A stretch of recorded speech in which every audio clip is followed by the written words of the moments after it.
Suara dari langkah kaki sosok tersebut terdengar berat. Akhirnya, ia menampakkan wujudnya.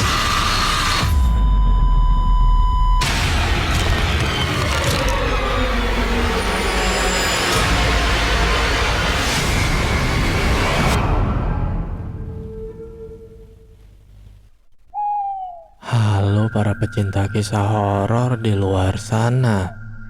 Berjumpa kembali dengan saya, kurator dari kanal Swarna Lokaya.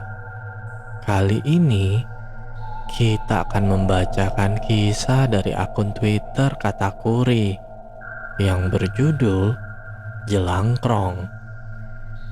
Untuk para pendengar yang mau membaca kisah ini secara langsung, saya juga menampilkan link pada kolom deskripsi. Dan silakan follow akun penulis. Sebelum kita masuk ke dalam ceritanya, saya mohon dukungan dari para pendengar untuk klik subscribe, like, and share.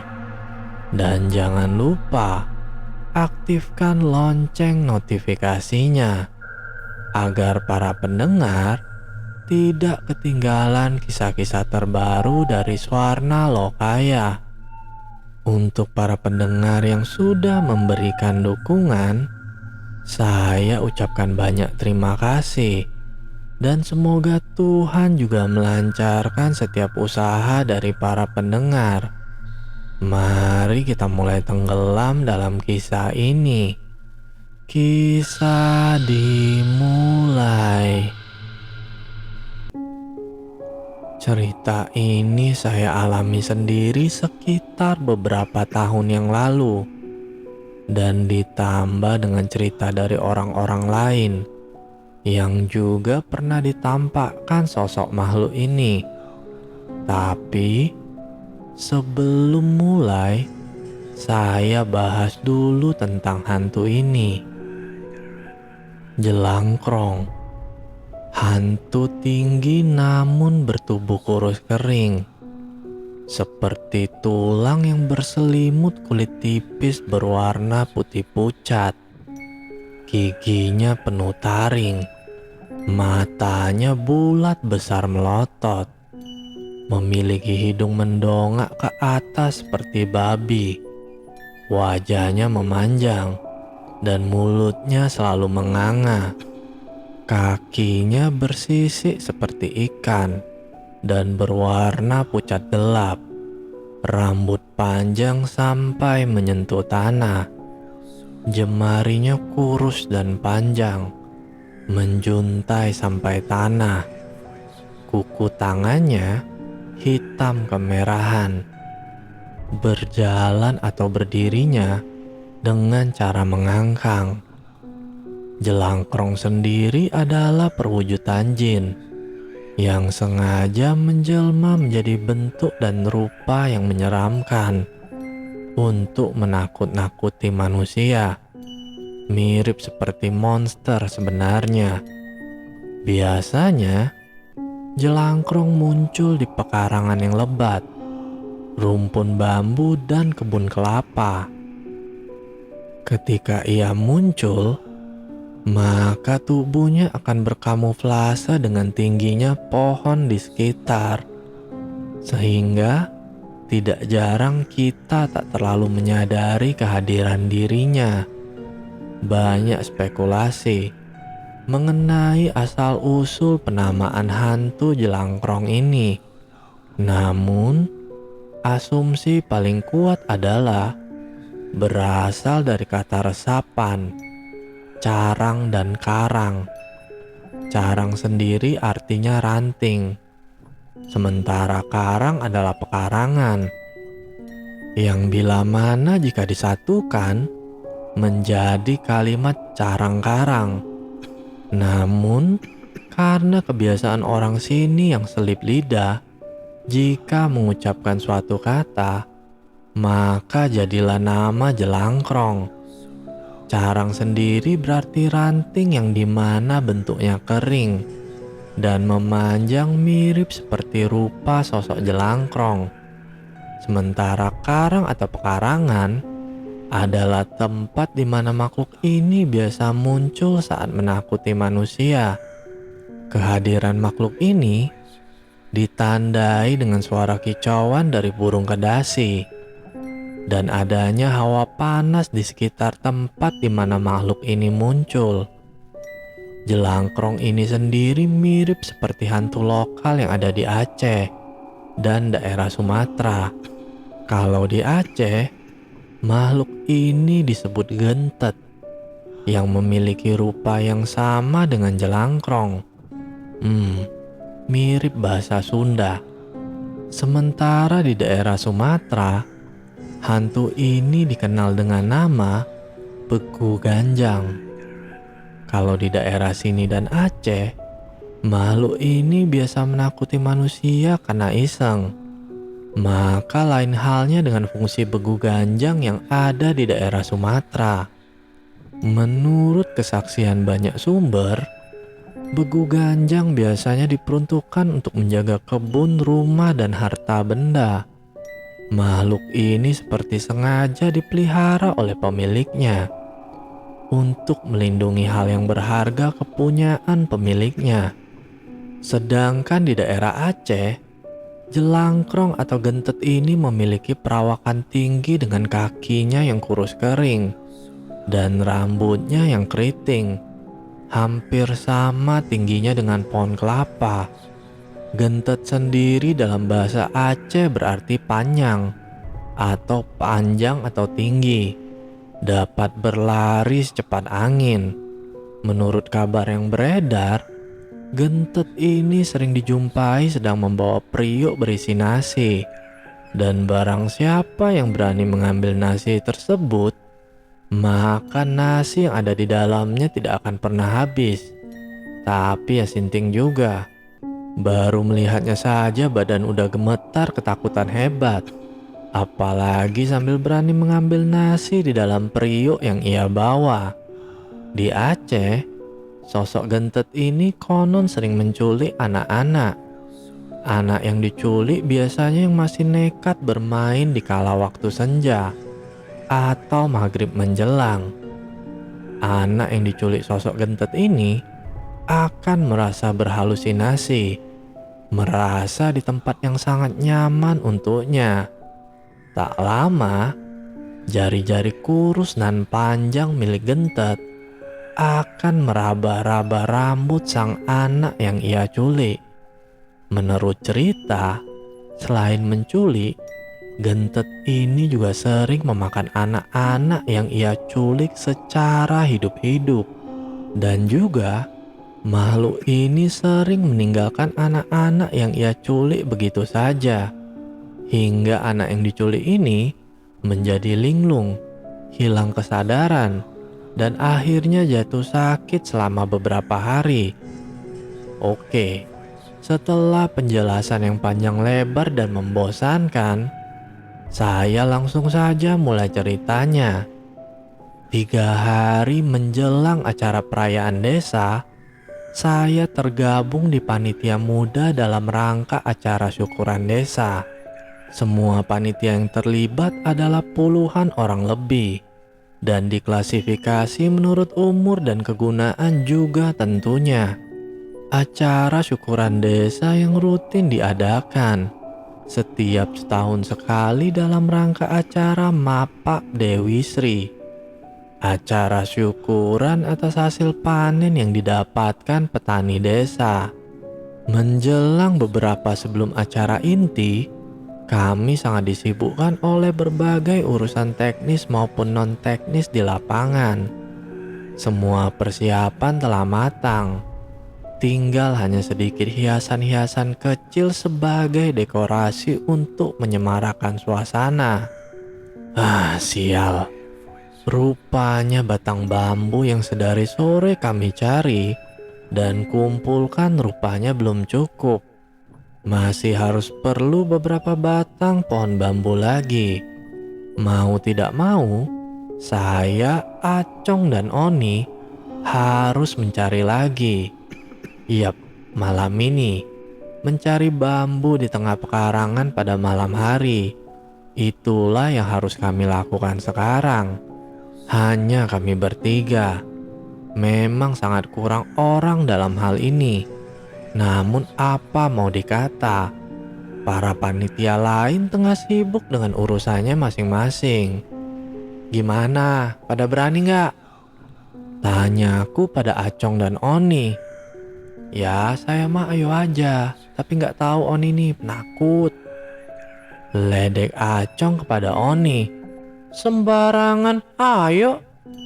Dengan tegas Oni mengelak tuduhan Acong. Sebenarnya Oni ini sangat penakut.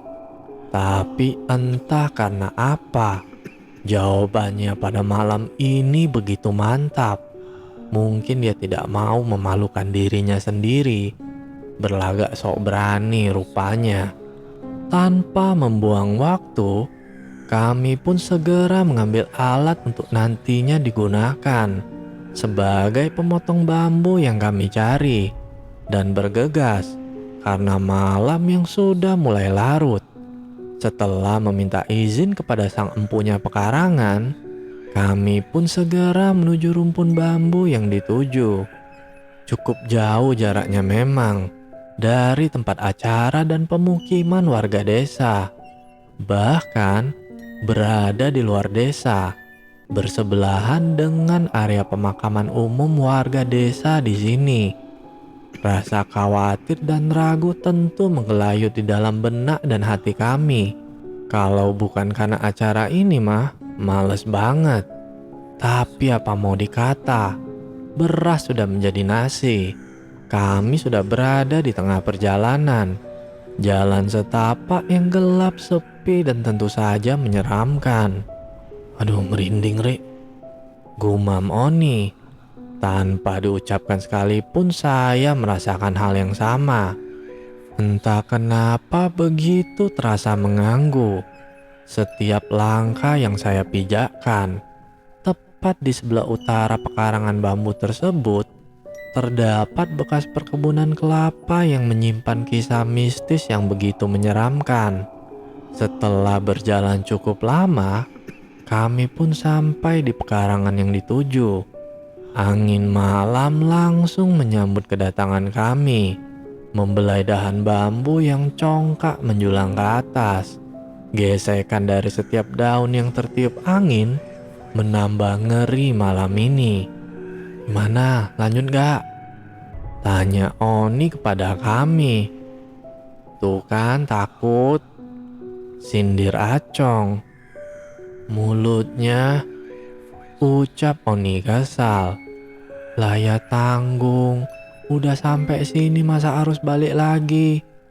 Tegasku mengatakan. Ya udah, tapi kamu duluan. Oni menyuruh saya masuk duluan. Dengan ragu, saya pun memberanikan diri masuk duluan ke tengah pekarangan bambu yang gelap. Hanya bermodalkan cahaya flash dari HP sebagai penerangan, kami masuk menembus pekatnya malam di tengah pekarangan. Kalian ini pada gila ya. Orang lain pada enak-enakan, sedangkan kita malah nyungsep di sini kayak mau ketemuan sama setan aja. Gerutu Oni. Bacotmu dijaga anjing. Entar malah nongol beneran gimana? Balas Acong. Berisik kalian ini. Ucapku kesal.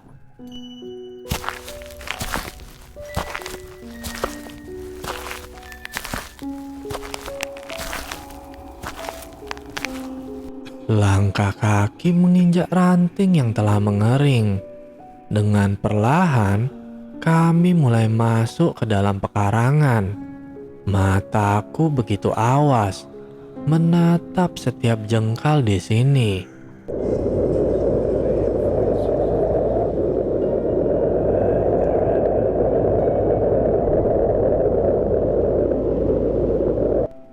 Angin kembali berhembus menerpa dedaunan dan batang bambu. Semakin mencekam yang saya rasakan. Entahlah dengan mereka berdua. mungkin merasakan hal yang sama, atau santai, atau bisa juga malah lebih parah. Angin berhenti berhembus. Pekarangan ini kembali menunjukkan kengerian dan suasana sepinya. Syuh, waduh kopok kaget. Ucapku terkaget karena seekor kelelawar melintas spontan di depan lampu flash yang saya bawa. Jangan bikin kaget napa? Ucap Oni di belakang saya. Kaget ya? Balasku atas ucapan Oni. Akhirnya kami sampai di pekarangan Pak Ilyas yang tadi memberikan izin bambunya untuk kami potong.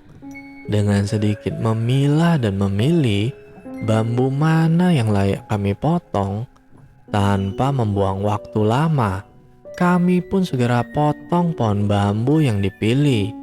Hantaman dari golok yang beradu dengan kerasnya batang bambu memecah keheningan yang terasa.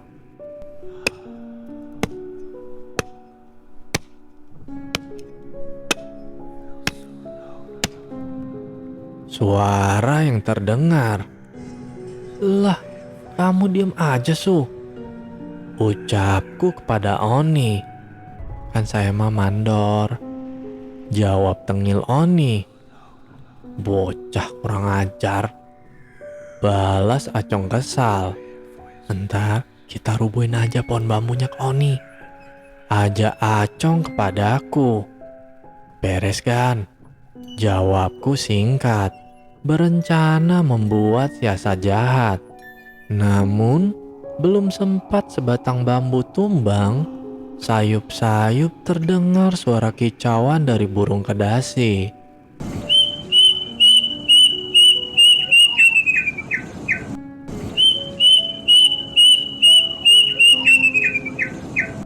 Suara kicauan khasnya memang memberikan perasaan yang mengganggu. Seperti mempunyai makna tersendiri kicauan dari burung tersebut. Cepetan Jing, nambah serem ini. Ucap Oni kepada kami. Berisik, saya juga takut. Ucapku kepada Oni. Dengan tergesa-gesa, kami pun mempercepat memotong pohon bambu ini.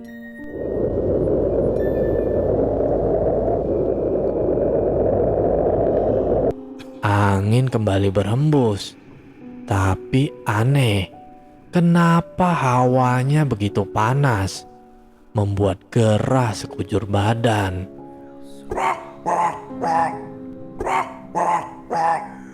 Suara seperti burung gagak yang serak. Aduh, suara apa lagi nih?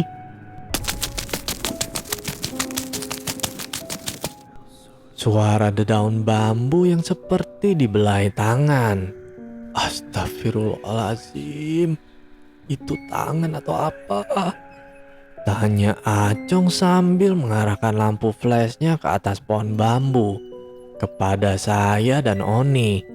Tepat di belakang Oni di atas pohon bambu, terlihat seperti tangan yang sedang mencengkram dedaunan. Namun begitu kurus kering dan terlalu tinggi untuk bisa kami lihat lebih jelas.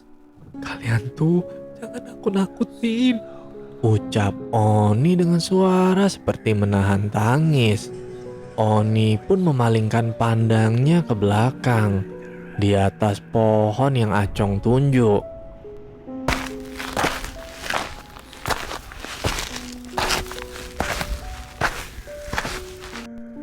Suara dari langkah kaki sosok tersebut terdengar berat.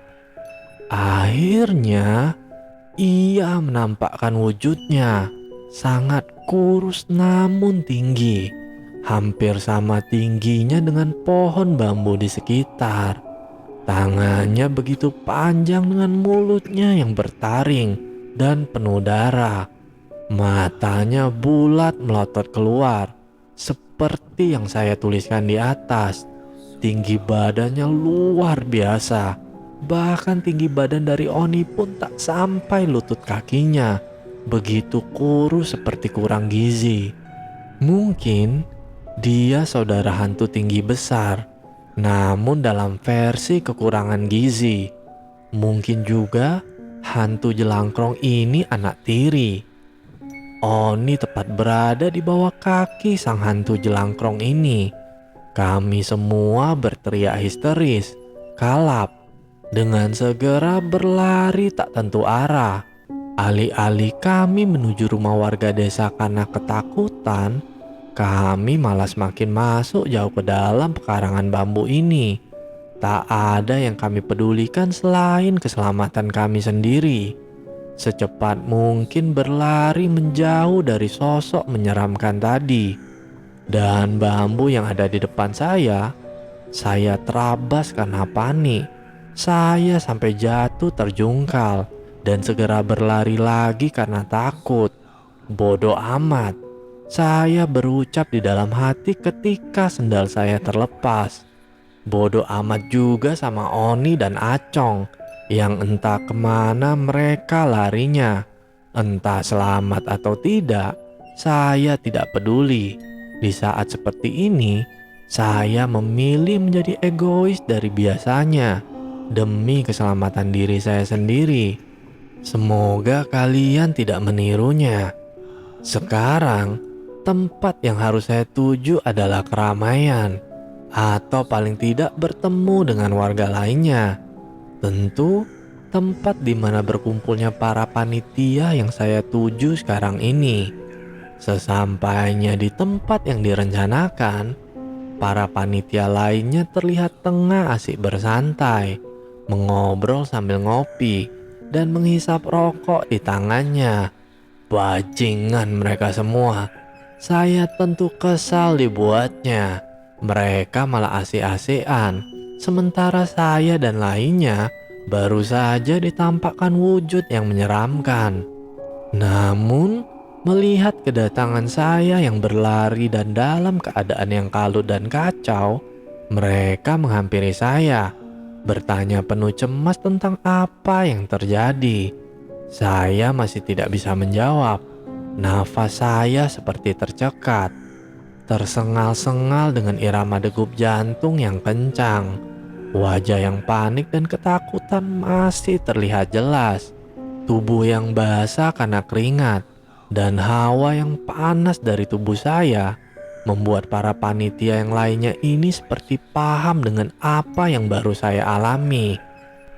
Sudah, jangan ditanyain dulu. Suruh duduk dulu, ambilin air dulu, kasihan ini. Ucap Mang Abbas seakan paham atas apa yang menimpa saya.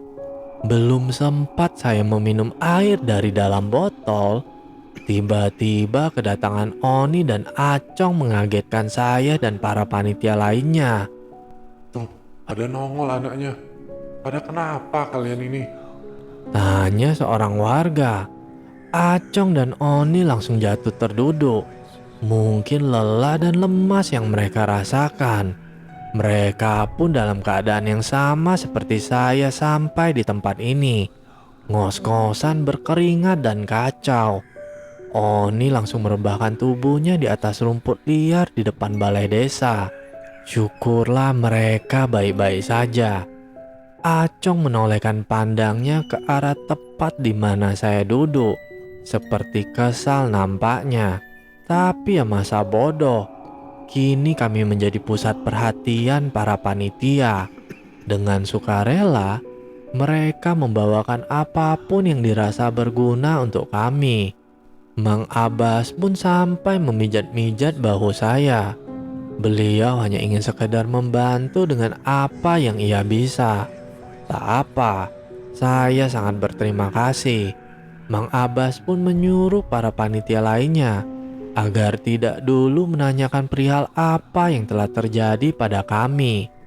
Selang waktu beberapa lama, para panitia kini sudah tidak menaruh perhatian berlebih kepada kami, kecuali kepada Oni. Oni terlihat begitu syok dan ketakutan, masih kalap. Karena keadaan yang buruk, Oni pun dibawa pulang oleh beberapa panitia lainnya. Setelah keadaan membaik, saya pun membuat kopi untuk saya dan Acong juga. Terlihat Acong pun sudah lebih baik sekarang ini. Mang Abbas masih menemani kami. Ia tampak sedang memijat-mijat rokok kretek kesukaannya, lalu membakarnya, sehingga membuat kepulan asap menyeruak ke udara. Dulu saya juga pernah ditakutin sama hantu jelangkrong itu. Ucap Mang Abbas sambil menolehkan pandangannya ke arah kami yang sedang menikmati kopi. Kami masih terdiam. Pikiran kami masih berkecambuk satu sama lain. Oke, saya pakai sudut pandang Mang Abbas saja, biar lebih mudah memahaminya. Abbas dan Amri, dua sekawan yang selalu pergi berdua kemanapun tujuannya. Suatu malam, Abbas dan Amri baru pulang dari kampung sebelah. Kita jadi pulangnya kemalaman, ucap Abbas kesal kepada Amri. Jangan ngoceh aja, kamu juga enak-enakan pacaran sama perempuan, jawab Amri ketus. Sekarang mau pulang lewat mana? Tanya Abbas. Gak tahu, lewat jalur pintas aja lah biar cepet, jawab Amri ragu. Ya lewat mana sialan? Abbas gregetan. Lewat kebun kelapa aja, mumpung lagi terang bulan, usul Amri. Ya wes. Akhirnya mereka pun memilih jalur melewati perkebunan kelapa yang terkenal angker karena seringkali warga yang melintasi jalur tersebut ditampakkan sosok endas gelundung atau hantu kepala tanpa badan. Tapi yakin gak? Entar kalau ada apa-apa jangan lari duluan loh, ucap Abbas meminta perjanjian. Ah, penakut kamu. Tenang aja sih, ucapan Amri terdengar mantap. Mereka pun berjalan memantapkan langkah, namun dengan hati penuh prasangka. Pada malam itu, bulan nampak utuh, menerangi kegelapan malam dengan cahaya yang dipancarkannya.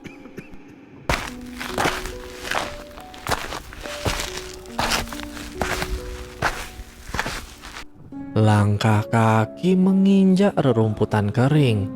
Mata Abbas begitu awas mengamati. Mentalnya harus ia persiapkan sebaik mungkin untuk menghindari hal buruk yang mungkin akan terjadi. Menatap tajam dengan pandangan lurus ke depan, mengawasi setiap inci area di sekitar yang ia lalui. Suara seperti buah kelapa jatuh. Apa itu? Abbas terkaget. Ah, paling kelapa jatuh, cari yuk, ajak Amri. Ngaco, sana kamu aja. Abbas menolak. Siapa tahu kelapa muda yang jatuh, Bas. Matamu, gak mungkin kalau kelapa muda. Kalau gak kelapa tua ya kepala, ucap Abbas kesal. Ya udah, tungguin di sini, saya cari dulu, balas Amri. Amri pun mencari di area sekitar di mana suara kelapa tersebut jatuh. Gendeng, ucap Abbas kesal. Tapi ditinggal sendirian seperti ini membuat Abbas merasa ngeri, takut, dan was-was tentunya. Ikut-ikut, ucap Abbas menyusul Amri. Sekian lama dicari, namun buah kelapa yang terdengar jatuh tadi tak kunjung diketemukan juga. Di mana lagi? Gerutu Amri karena sekian lama mencari namun tak kunjung didapat juga. Bas, tuh lihat Bas, sambil menunjuk. Apa sih Amri? Jawab Abbas. Itu pohonnya kayak gerak-gerak, ucap Amri sambil terus menunjuk pohon kelapa di kejauhan. Mana sih? Jangan nakut-nakutin lah, seru Abbas kesal. Tepat 50 meter di depan mereka, terlihat siluet kurus dan tegak sedang bergerak-gerak. Tak lama, sebuah kepala menggelinding dari balik pohon kelapa. sebuah kepala berukuran besar, 3 kali lebih besar dari kepala manusia normal pada umumnya, dengan senyum lebar yang mengerikan, melotot menatap Abbas dan Amri yang terpaku diam. Senyuman yang begitu ganjil terkesan meledek Amri dan Abbas yang menggigil ketakutan. Wah! Serentak mereka berteriak bersama, melepaskan rasa ketakutan yang begitu mencekik. Segera berlari pontang-panting dengan urutan Abbas di depan. Namun sial, Amri justru terperosok ke dalam parit irigasi kebun ini. Aduh, anak ini ada-ada aja. Lagi kayak gini malah terperosok, ucap Abbas dalam hati. Ah, anjing. Abbas berteriak putus asa antara lanjut lari atau menolong temannya tersebut. Dalam sepersekian detik, Abbas membuat keputusan. Ia membalikkan tubuhnya dan berlari segera menolong Amri. Namun sial sekali lagi. Kini, siluet kurus tinggi tersebut menunjukkan wujudnya. Yap, jelangkrong. Tinggi semampai, hampir sama tinggi dengan pohon kelapa di sekitarnya. Ia membungkuk untuk mengambil kepala yang menggelinding. Abbas berada di batas ketakutan dirinya. Amri masih berada di dalam air, merendam separuh tubuhnya. Abbas pingsan dan ia tak tahu apa yang terjadi selanjutnya. Menyambung dari cerita Amri, Amri masih terperangah, diam tak bisa berbicara atau bangkit dari tempat jatuhnya.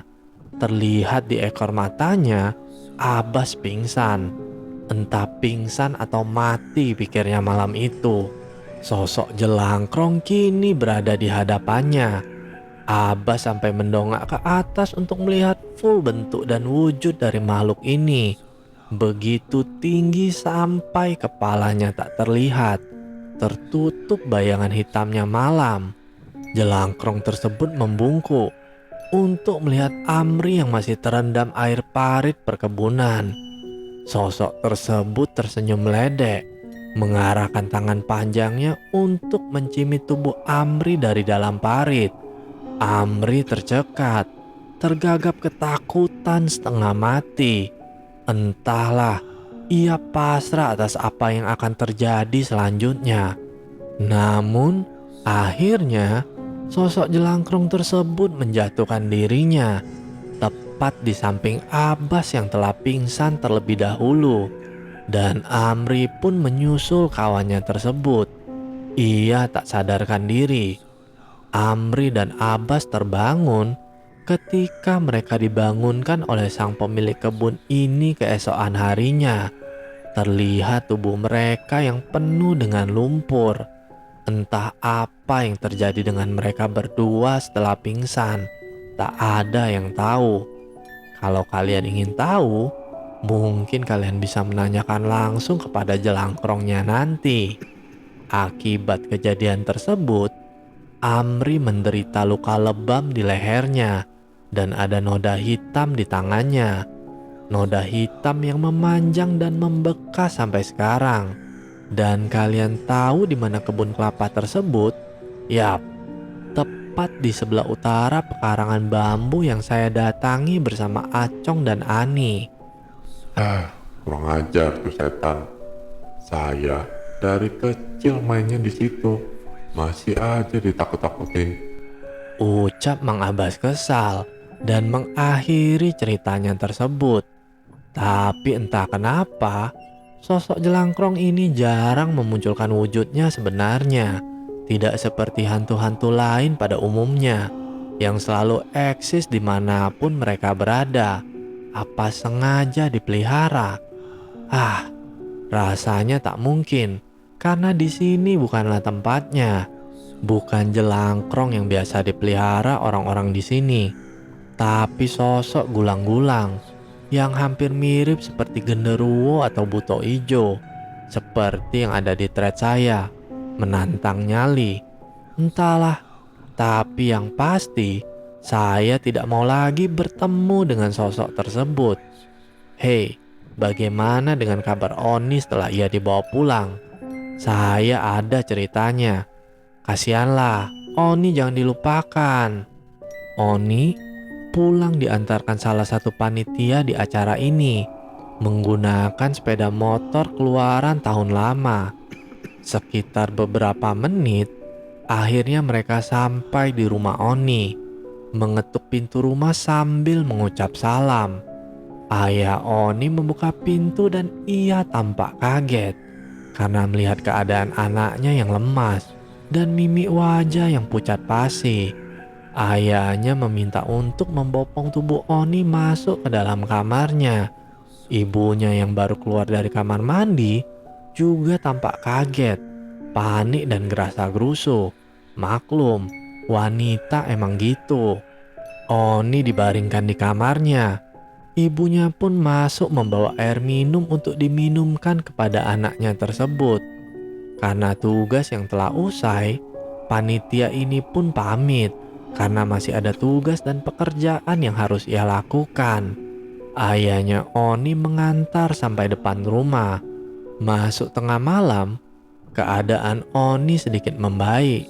Terlihat ibunya tengah tertidur di samping ranjangnya.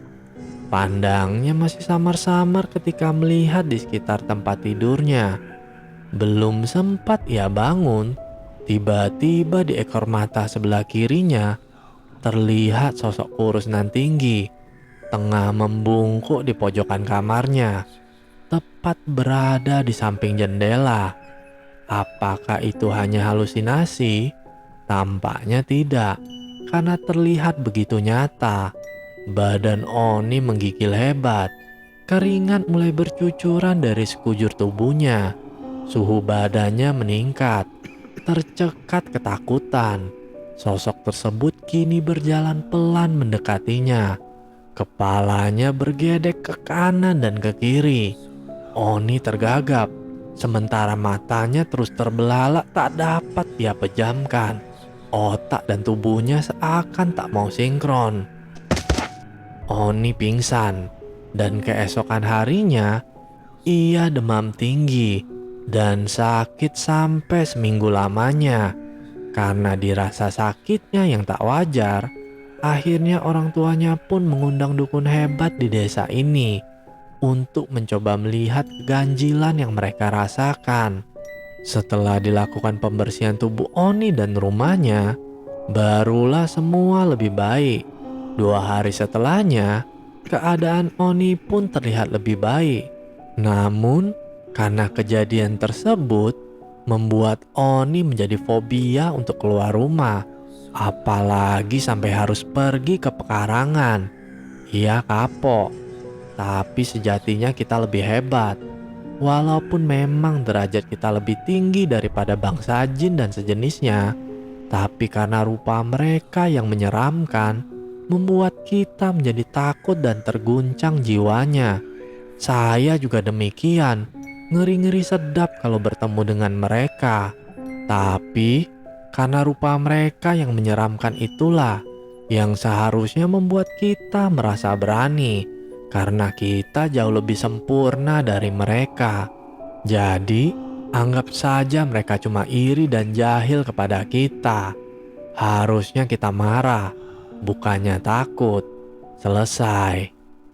Halo para pendengar, jika para pendengar suka dengan kisah ini, boleh tinggalkan komentar di kolom komentar ya. Dan bagi para pendengar yang mau kisahnya dibawakan, silahkan kirimkan ceritanya ke email swarna.lokaya@gmail.com. Baiklah, cukup sekian kisah horor kali ini. Semoga para pendengar beserta keluarga sehat selalu. Dan sampai bertemu lagi dengan kisah horor berikutnya. Tentu saja di kanal Swarna Lokaya. Bye.